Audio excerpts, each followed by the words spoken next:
Okay, Yeah, you're that's live pretty cool. Yeah. with Spencer Hughes. I wanted to bring Spencer Hughes on for an interview because I went to a class of yours, your budget class. It was super insightful. I'm still trying to convince Jordana to get with that budget. Dude, just king and queen fund. I know, but like the funny thing about it too is like all the things that she doesn't like about it are the reason that it works. So it's like, Yeah. It does take some she's effort like, at first. it just seems really inconvenient to spend my money. I'm like, that's the idea. That's the whole idea. Right. It's supposed to be difficult. But You're saying I can't just use this one card to like buy everything I ever want? yeah, no limits. Well, extremely high limits. Yeah, but after that class, we have gone more in depth into our budget Cool. with another system that we'd previously enjoyed. But Yeah, good for you guys. yeah, just that, and then I know you talk about a lot about house hacking, and I wanted to hear your take on that. Like, so to the general population that just thinks like, well, social media, the news, everything I see Yep. says I can't own a home. I'm never going to own a home, and they just accept that. So what Yeah. would you say to those people to show them maybe like how they could? Yeah, totally. Yeah, I mean, you're right. Like you Google like housing affordability or anything like just housing on Google, and it'll come up with, fear after fear after fear of, where everything's crashing and, the income levels to house prices, which is very true. There's it is a lot harder to afford right now than it has been in the past. But I've found that like the people who have done well, have had success monetarily in this life tend to find opportunity in the opposition, especially. Yeah. It's like when everybody else is going zig, you go zag, and there's opportunity found there. Yep.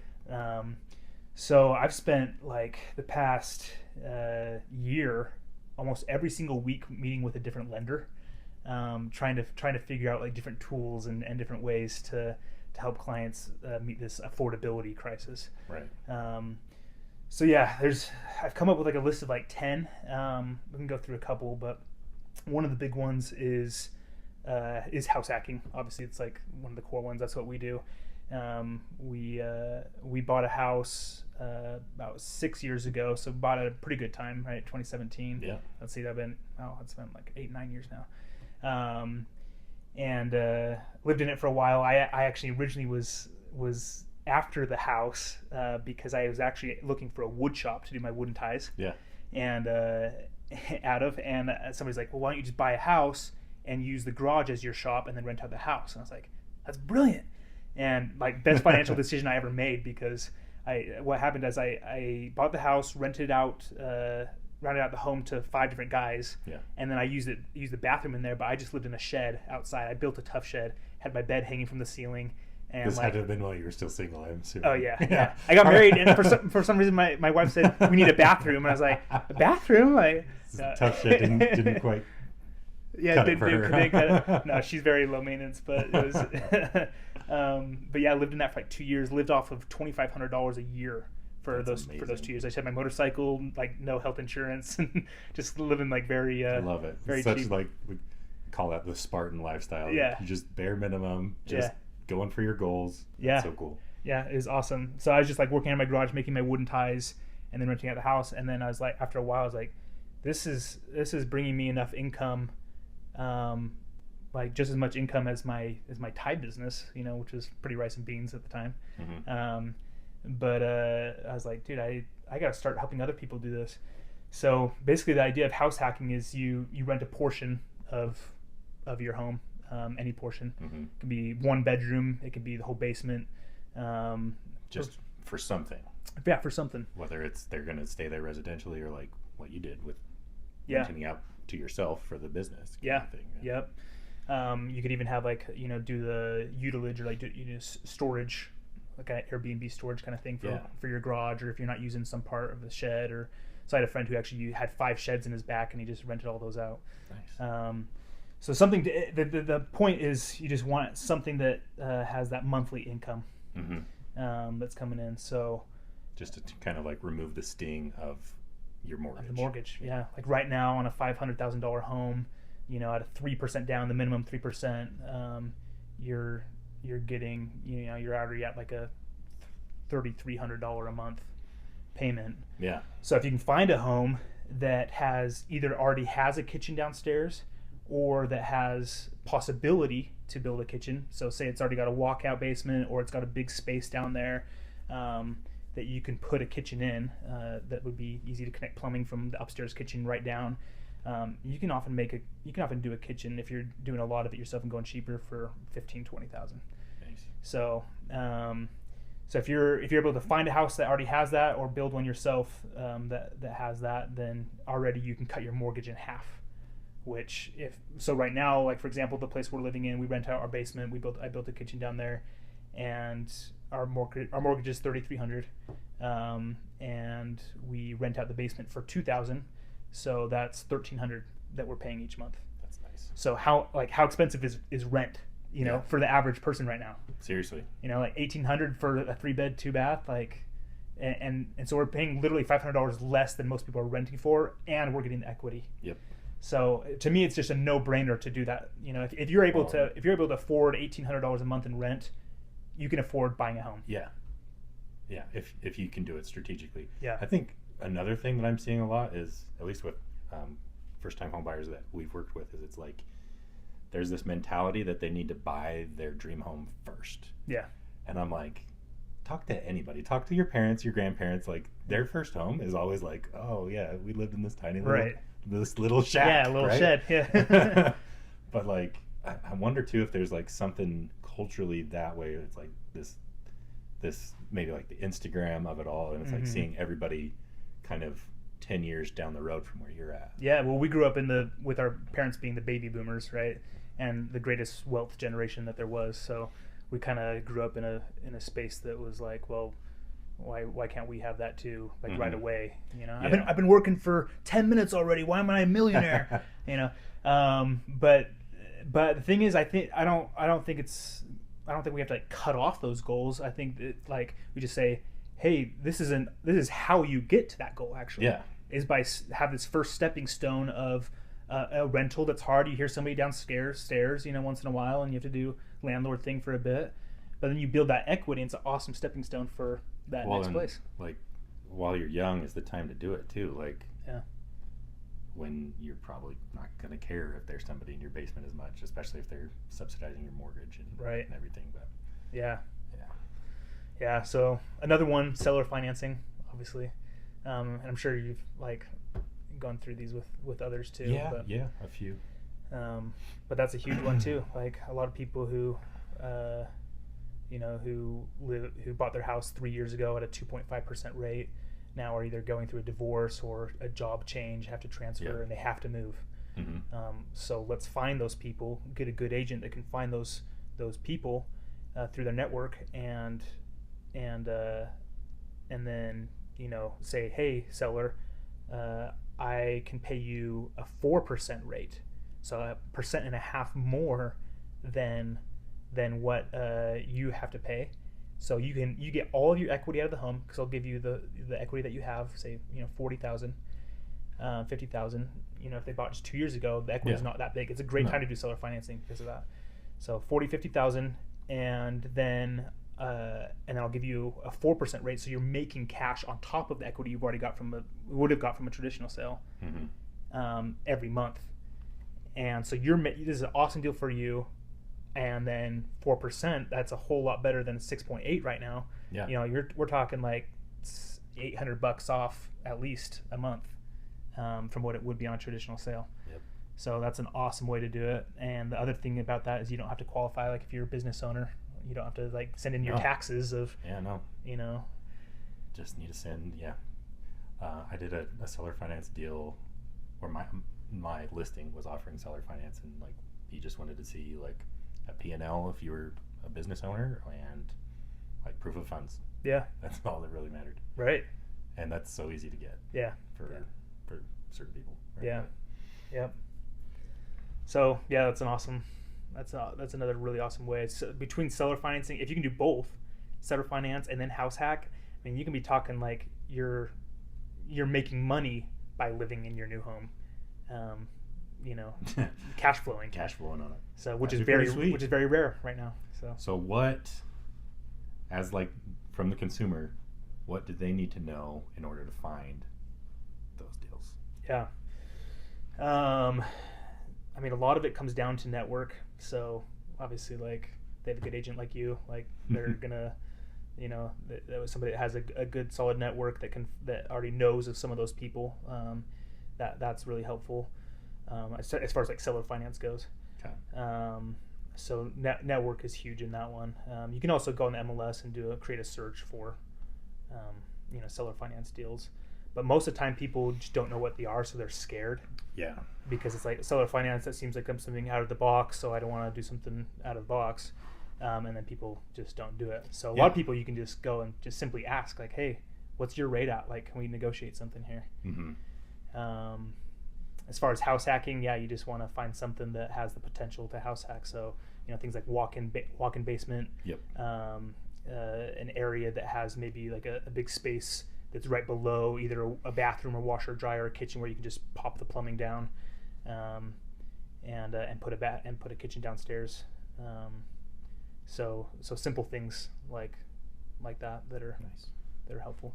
On that note, what are some of the, like, have you run into permitting issues from the city, or is it like you own the house, nobody cares who you rent it out to, or if it's owner occupy, and we can get into the gray area a little bit. Yeah, I know. Yeah, my previous broker, he has like 3 illegal duplexes. Yeah, that he's not supposed to be renting out, both upstairs and down, but he does. So I get pretty passionate about this subject because, and I'm considering just like joining city council because it's getting out of hand how backwards everything is going with not allowing rentals. In the end, it does depend on neighbors. Like, you don't want to be an idiot. Well, and the tenants too. Like, you're not going to rent out to the heavy metal band. Right.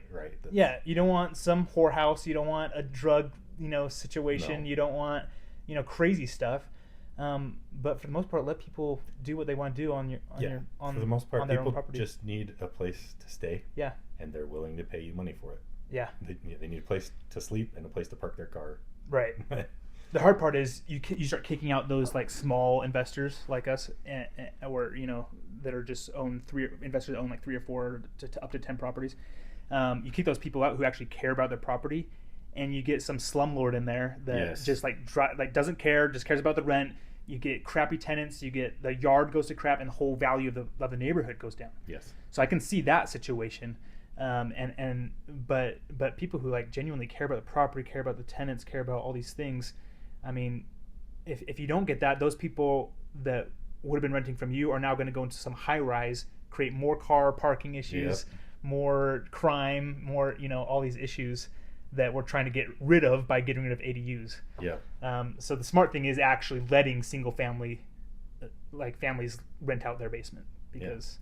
Well, and it's such a, like, I feel like it's more popular and it's gaining more and more traction, especially with housing prices where they're at, where your average home is going to be about like $3,500 a month. Yeah. And that's pretty steep.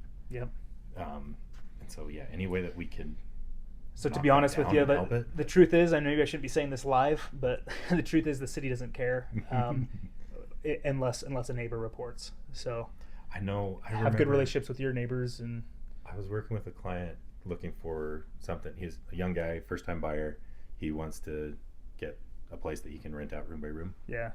And we looked into Orem, which is where he wanted to be, and they have like a program that's like report on your neighbors, like right. And it's like this just Orem just started a neighborhood watch party. I'm just like, that sounds like something straight out of George Orwell's 1984. Like Big Brother is after us, Definitely. Yeah, I could go down the rabbit hole of me too, government and everything, but it's like ultimately let people do what they want to do within reason, as long as they aren't harming others. Right. Yeah. So if you are thinking about house hacking, obviously, like be respectful. You know, like Yeah. do it in a good, healthy way for your tenants. Get good tenants in there. Yeah, and vet them, especially Vet like them. Yeah. when you live in the house. Like Yeah. you should Yeah. You don't want some marijuana fumes coming up to the. do all the due diligence you can, right? Yeah. Yep. Wow, what was I gonna say on that? You'd mentioned about like the slumlord aspect of it, and that's something I'm super passionate about. In when my grandfather passed away, he had this beautiful home in American Fork, Yeah. and it's like the house that my dad was raised in, and everything, just tiny little house, Yeah. old style American Fork, built after the war, and that whole street is just getting one by one bought up by the same landlord Yep. and turned it into a total slum. Yeah. And it's like it's just so disheartening to see like that's the house that I went to go see grandma and grandpa and everything, and now it's just like kind of become a dump, and it's because it's getting bought by somebody that will take care of it at the bare minimum, put whoever's willing to live there. Yeah. And it's sad. It really is. Me and a friend were having a conversation the other day about what we would do if we had like crazy stupid money. Yeah. And we both came to the conclusion, like, how cool would it be to be able to like invest in areas like that and inject some life back to it, like somebody that actually cares about that neighborhood, you know? Yeah. Instead of like somebody that's just, I'm just working for the numbers. And you know, I say this kind of like hopeful and naively, because like obviously I'd love to do that, but then it's like it's got to still make sense numbers wise. Yeah. But if you could like take those slums and turn them back into a place that people want to live, and not are like, well, this is all we can live in, kind of thing. Yep. Yeah, exactly. Have you read that? Reminds me of what you're saying about Malcolm Gladwell's The Tipping Point. Have you heard of that book? I've heard of it. I haven't read it. Yeah. So there's this. I guess there's this.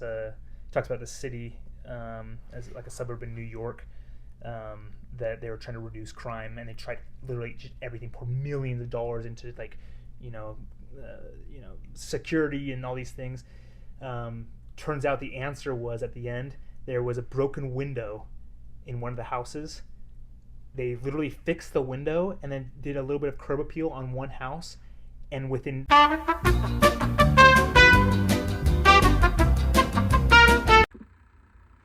we're back on. Lost some storage, but anyway, back in business. back in business. Where were we talking about? Tipping point. Tipping point. Yeah, and just like that ripple effect of making one small change for good. Yeah. Like it expanded throughout that entire area and was able to lift that area up. Yeah. I think there needs to be more of that. And yeah, we hope that the city could support, something, those kinds of things. Like let's improve neighborhoods not by limiting people from investing, especially in today's economy where it's going to be impossible to afford, but rather enabling them, and then like maybe focusing on efforts of cleanup or of, Orem City, I know has like a dumpster week for like certain areas of Orem, so that's happening like end of April. They have like free dumpster day. Yeah. So things like that are awesome, just to help clean up and raise the value. But yeah, there are. Yeah, going back to the affordability thing, just because that's the main concern right now, right? In everybody's mind is like, how do we afford a $3,000 to $4,000 payment? It's a big ask for the average house. Yeah, I was crunching the numbers because I work with a lot of people that like live by and swear by Dave Ramsey, and I think he's a great man. A lot of good advice. There's a lot of good stuff, yeah. But to follow his formula of being able to have your payment be less than 25% of your take-home pay, to buy the average home in Utah, you would have to be making $250,000 a year before you even think about buying a home. Jeez, yeah. And it's just like, I agree. Dave, I agree. But the environment, since you came up with that formula, I think has changed, at least in Utah. Yeah. Like, Tennessee might be different. Well, yeah, if we're thinking of doing it like the standard in the box traditional purchase, right? Mm-hmm. But I think you can even get less than what even Dave is recommending. You could be putting 10% of your income into it if you're willing to think outside the box. Yeah, so seller financing, house hacking, 2-1 buy downs, temporary buy downs, where the seller pays down the rate for you. You know, 2% the first year, 1% the next year. If you're thinking, okay, rates are going to drop in 2 years, rather than waiting for rates to drop, how about you get the seller to pay your rate down for the first year, and and pay $800 less a month, and then if you either get a better job or the rates go down, you refinance and you're back on track at a cheaper level, or new construction. Mm-hmm. Yeah, they're throwing some crazy incentives. Do you hear about the Edge Home Loan? Yes. Yeah. And I've been screaming it on a mountaintop, like I'm going to take advantage of this if you guys don't, because it's it's so good. Like, it's trying amazing. to get all my first time buyers off the fence right now. Yeah. If you want your 2.5%, 2.9% rate back again, here's your chance. This is the close. Because they're doing 2% rate buy down, right? Mm-hmm. So down to 4.9, and then they're offering a 3% concessions that you can permanently buy down even more. Yep. Or do a 2-1 buy down and get that 2.9% rate for a time. Yeah, I can't think of a better way to get your foot in the door today. We're talking like $3,300 down to like $1,100 a month, like that. Like way cheaper than any rent you're gonna spend. And it's in a new home. It's not some dump in Oh yeah. Like that same price point, if you're looking to like buy a single family home or like an old home. Sure. It's like, it might not be that home that you'd love, but like Edge Homes build beautiful homes. Yeah, it's brand new. You don't have to worry about changing the roof or the HVAC or the whatever. It's all pretty set. Don't let the house fall off the cliff, right? I mean, aptly named, right? That happened one time. I know, those poor guys. So many memes. That was terrifying to watch the house just. Yeah. Oh man. Crazy. I know, it's so sad for everybody involved, right? Seriously. Luckily, no one was hurt physically. Yeah. Oh man. Yeah, sellers, great advantages there. I know D.R. Horton was doing a buy down to 4.9 as well. Mm-hmm. Just closed for a buyer, and it was like 4 months ago. Closed for a buyer down there in Santa Quinn, and he's paying $1,800 a month for a 3-bed, 2-bath. Nice. So it can be done. It can be done. That's the real thing. Yeah, it's like, despite what media is saying that's possible, if you're willing to think outside the box and get a little bit creative, and explore options, like there's options. Yeah, and that's kind of what I want this to be, is like a place to go that they can hear about options and find out that there is a way, instead of just like, yep, they told me I can't, therefore I can't. Because like, dude, way to go! Like, this is such a cool idea that you're doing this, like, to help. Because I mean, it is the biggest issue that we're facing economically, is affordability. Mm-hmm. So the fact that you're getting on and saying like, hey, here's some solutions to this. Yeah, and like, just focus on like I can't change what the president's doing with tariffs. I cannot change what the rates are for the feds, but it's like, what can I do? Well, let's hear some options. Yeah. And that's the cool thing about real estate is it's all negotiable too. Yeah. We think that like, there's just the standard contracts, the rep C, and you just got to go through these. You can negotiate anything in real estate. Yeah. And so it just depends on. I mean, the roof is your creativity level, right? So, and the worst they can say is no. Yeah. Like, shoot your shot. Right. Right. So. Well, that's good. Got some random quick fire questions for you. Sure. So I know your business, whatever, is Rohan Realty. Yeah. Is that Lord of the Rings based? You better believe it. Of course. Okay, good. Yep. Muster the Rohirrim. And how have you cornered the Lord of the Rings fan market? Good question. So actually, my site is in wood layout. I make wooden hobbit clocks. Yeah. And so they go around the circle. Instead of saying the time, it goes like lunch and dinner, afternoon tea, supper. And those have been good. But yeah, that's a great question. I think my main idea behind it was like, I love land. I love freedom. Yeah. Like my highest core value in this life is freedom. Mm-hmm. So whatever I can do to bring myself, my family, and other people freedom, that's what I want to do. And so the idea of like Rohan, I just felt like, Rohan just land for days, right? Yeah. And just freedom, riding horses. It's just like just freedom. And so I wanted to capture that ideal, as well as the idea of like land, real estate, right? And then the horses, like it reminds me of chess. So I did my little logo of Rohan Realty with like the chess of the strategic way to. I love that. Love that. So. I love that there's so much passion behind it. Ours is just we're JJP for Jared and Jordan. At least yours is easier. Everybody that's mine is like Rohan.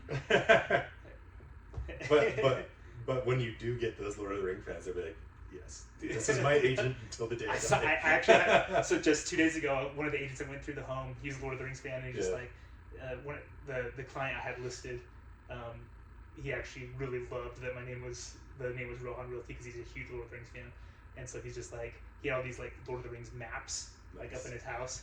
And we kept just like one or two of them up just to appeal just in case. Usually you want to take those things down, but he had like a Utah Lord of the Rings map. Very cool. Like that style. Yeah, that style.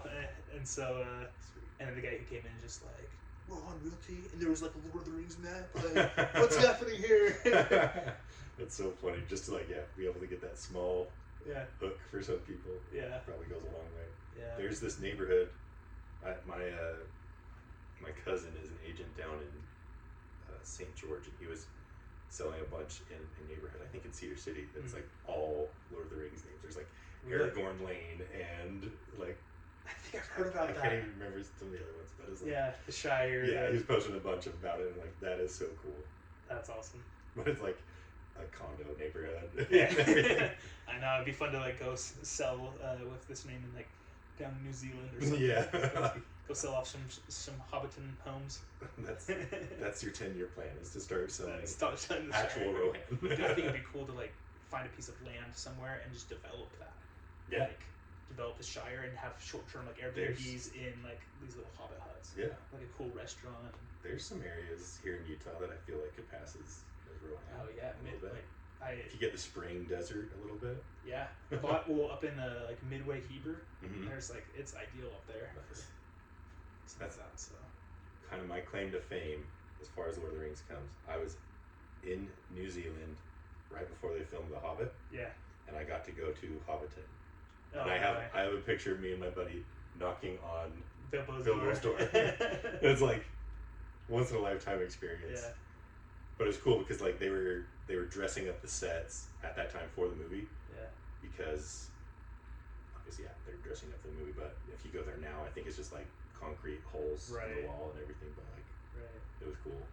Yeah, you were neither late nor early. Exactly. Precisely what Exactly. For party business only, right? Nice. Well, this has been great. Thank you for your time, Spencer. Yeah, thank you. This hopefully first of many. Yeah, let's do it again. Love to bring you on and talk whatever and whenever. Yeah, let's talk real estate and how to help people bring value to people's lives who actually have a lot more. I think people have a lot more opportunity than they even think themselves. Yeah. Like almost every time I like talk to somebody, like a client, and say, "Would you like to buy a house?" Almost everybody says yes, of course. Yeah. And of course I would. Well, why not? Well, because affordability. And like 9 times out of 10, they actually can afford. Yeah. If we can do something creative, they're willing to, do a little house hack or find a seller finance, wait a little bit to find a seller finance deal, or get a new home that's offering. Like there's ways. Yeah. Absolutely. And that's like one of my favorite things in this business is getting to see that shift in people and see them make that connection of like, oh, this is a possibility that I didn't know I had. And it just kind of, I don't know, it's cool to see people make that change and to see their options. The options open up to them instead of like just believing that everything's been closed off to them. Yeah. Freedom. Well, thanks, man. Thank you.